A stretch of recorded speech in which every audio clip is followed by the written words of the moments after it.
Welcome back to the deep dive.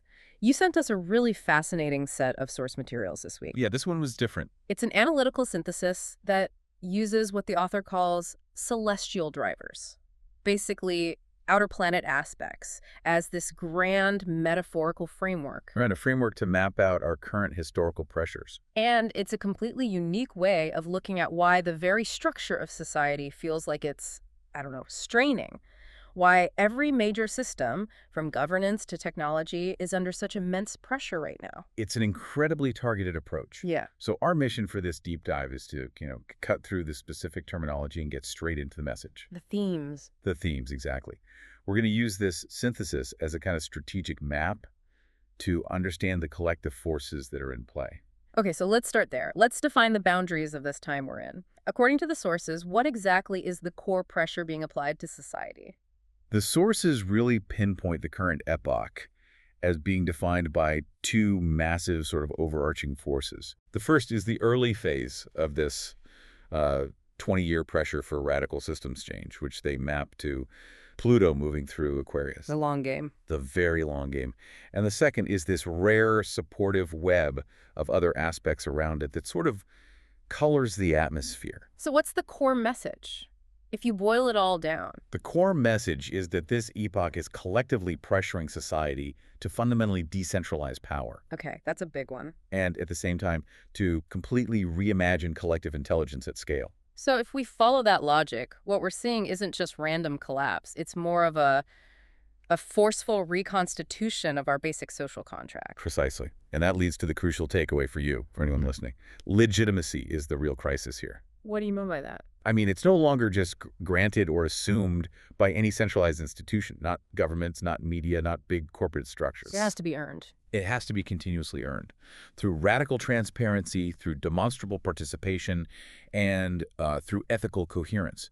If an institution can't show you how decisions are being made or who benefits, it basically loses its right to authority. Let's start with that massive long arc pressure you mentioned, the engine that's driving all this. The sources map this to Pluto in Aquarius, a 20-year transit that kicked off in early 2024. What does this long arc engine actually do to our societal systems? Well, this specific mechanism, it operates as a relentless structural engine. It's not usually about singular dramatic explosions. It's more like a sustained, intense pressure. Applied where? Applied directly to our systems of collective organization. It just forces the system to reveal its foundational cracks over the course of 2 decades.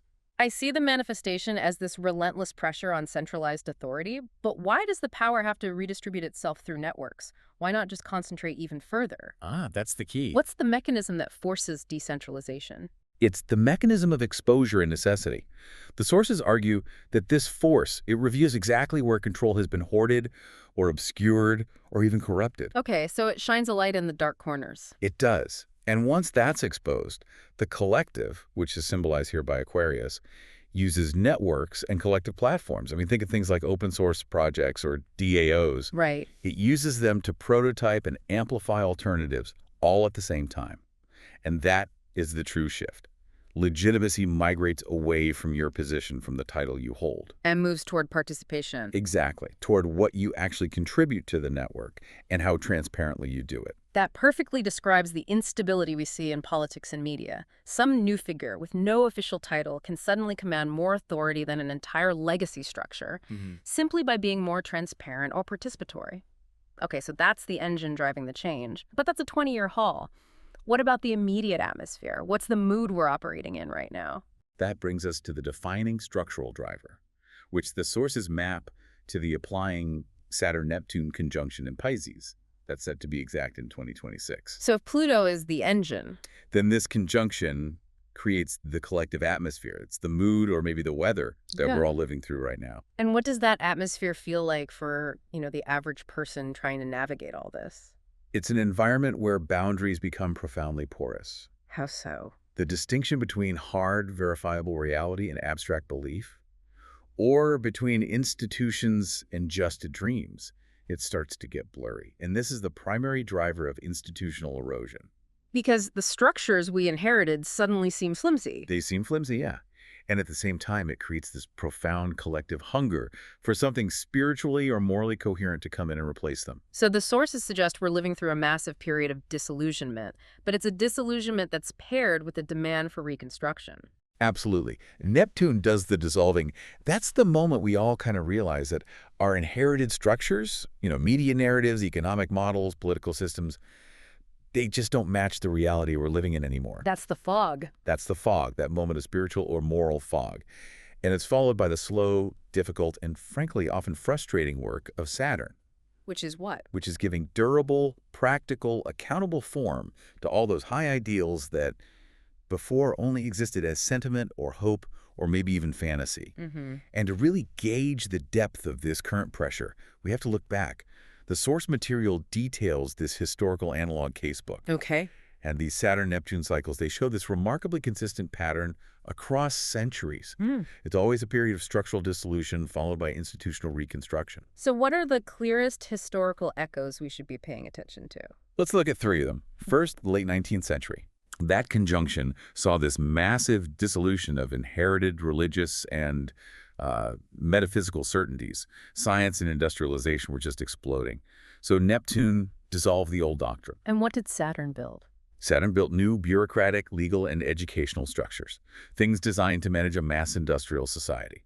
We see the rise of the modern civil service, standardized public schools, international law. The central conflict then was, what, faith versus rational organization? Exactly. They were building the very centralized infrastructure that we are now seeing dissolve under this new Pluto pressure today. Wow, okay. So it's a direct rhyme. A direct rhyme. Yeah. Then jump ahead to the mid-20th century, right after the big global conflicts. Neptune dissolved borders, both psychologically and morally. It showed the utter limits and costs of rigid nationalism. And Saturn's response? The construction of new international frameworks, the UN, NATO, Bretton Woods, trying to stabilize a post-war world. The conflict there was this tension between national sovereignty and this new idea of collective responsibility. Which sets the stage for the next round of questions.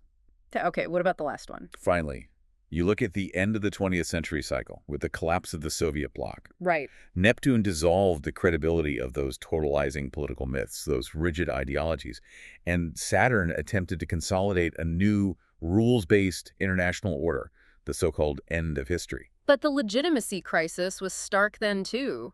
Who gets to define reality when there's no clear binary opposition? And what's consistent across all three cycles is that in the past, the system eventually consolidated around a new, single grand story, be it industrial progress, global cooperation, or liberal democracy. Which brings us to the key difference between then and now. Speed and fragmentation. Right. We have digital networks accelerating both the erosion and the experimentation, but at a scale that is it's unprecedented.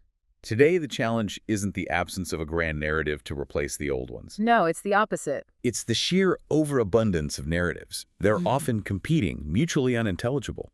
The digital environment basically ensures that shared reality fragments almost immediately instead of consolidating. And where previous boundaries dissolved through physical things like migration or war or economic shifts, now they blur mostly through virtual affiliation, through algorithms and networked identity. That makes the search for durable governance and collective agreement so much harder.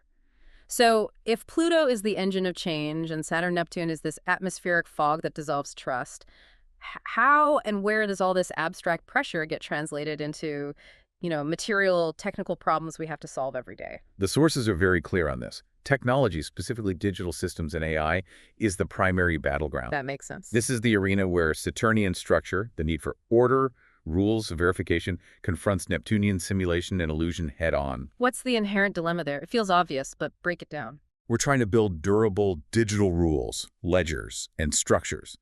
That's Saturn inside an environment, the internet, that is basically designed for constant liquid simulation, for rapid anonymity and seamless illusion. That's Neptune. And they're fundamentally at odds. Fundamentally. Digital infrastructures expand our creative potential rapidly, but they simultaneously erode the distinction between authentic, verified experience and synthetic manipulation. That mismatch is exactly why nobody trusts a viral video or an unverified source anymore. We are in a constant, deep crisis of verification. Exactly. And this dynamic, it produces both radical open source creative potential and critically, these deep crises of trust. Societies are being forced to invent entirely new verification regimes. Like decentralized ledgers, new authentication methods. Right. And not as, some academic debate, but as existential requirements for functional coordination, for survival even. Okay, that covers the digital world. But the sources also ground these shifts in hard material reality. They use the concept of Uranus and Taurus. What's the impact there? Uranus in Taurus grounds this disruptive impulse directly in material reality.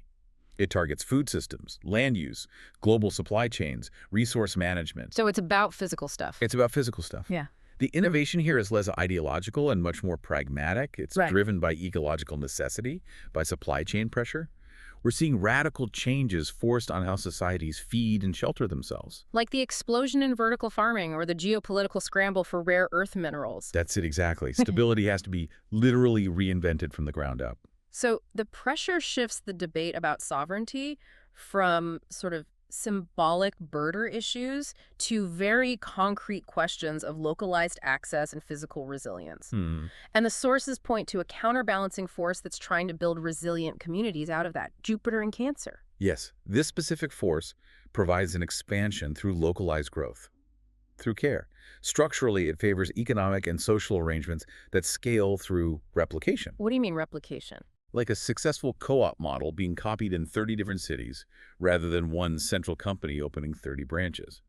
It encourages small, nurturing systems to link up into larger networks without losing their local coherence. And the power of that system is that the mechanism is trust built through proximity, through shared values, which is the most powerful antidote to that Saturn-Neptune fog that makes huge, centralized institutions look so unreliable. And the sources note that this also fundamentally shifts what we consider economic value away from static ownership toward control of transparent networks and ledgers generated by the collective. So when we synthesize all these major drivers, the engine of decentralization, the atmosphere of dissolution, and the material pressure, the strategic opportunity of this whole epoch comes into really sharp focus. The opportunity isn't to fight the dissolution then, it's to guide the reconstitution. Precisely. The strategic opportunity lies in consciously designing modular, resilient systems that can hold the high visionary ideals of, say, Aquarius and Neptune transparency, equality, cooperation. Without collapsing into fantasy, or, on the other end, descending into authoritarian control. Right. The sources highlight specific areas for focus creation, like building those modular, community-anchored economic networks you mentioned, driven by that localized Jupiter force. Absolutely.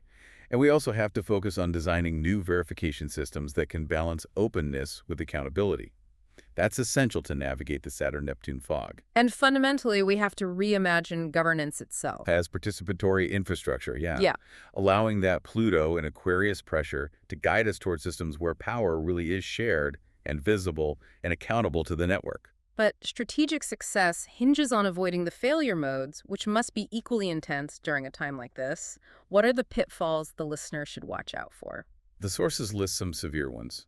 The most dangerous is probably the collapse of trust leading straight to apathy, where people just check out of civic life entirely. Or extremism. Or extremism, Yeah. where they retreat into rigid totalizing narratives. Yeah. We also have to watch out for what they call spiritual bypassing, Which is? avoiding material responsibility, retreating solely into abstract idealism or moral grandstanding without doing the hard Saturnian work of actually building durable systems. And the classic Pluto trap, the replacement of old visible hierarchies with opaque new ones. Yes, where the control is just less visible but just as coercive. That's decentralized tech being captured by hidden elites. And finally, I suppose, the fragmentation of community into these mutually unintelligible realities, making true collaboration impossible. It's the big one. If everyone is operating in a completely different set of facts, how can a society coordinate to solve massive material problems? These dynamics, they bring us to the core strategic questions that I think really capture the spirit of this deep dive. If you're building or leading anything right now, you have to be asking, what forms of authority are even credible anymore? In an age of radical transparency and simulation, yeah. Yeah. And what architecture of trust can actually function when shared reality itself is unstable? I mean, that is the foundational challenge of this entire epoch. It requires us to dissolve the false structures of the past while diligently building accountable, localized systems for the future. So, to recap, the intense structural pressure you and everyone in society are feeling, it's not random collapse. The overwhelming message of this epoch, according to the sources, is that it's a purposeful reconstitution. At a higher order of complexity. At a higher order of complexity, forcing decentralization and accountability across every single system. So the overall demand is for critical thinking and discernment. That's the Saturn-Neptune requirement. And an insistence on radical transparency in everything we build. That's a long-term mandate of Pluto and Aquarius. We have to shift from an epoch where institutional legitimacy was just inherited to one where it is continuously and transparently earned. It is a profound historical pivot point. And here is the final thought for you to mull over, drawn directly from the implications of all this. Given the speed of narrative fragmentation and the intense pressure to decentralize, whether social resolidification can occur now without some form of coercion is the open question that defines the present moment.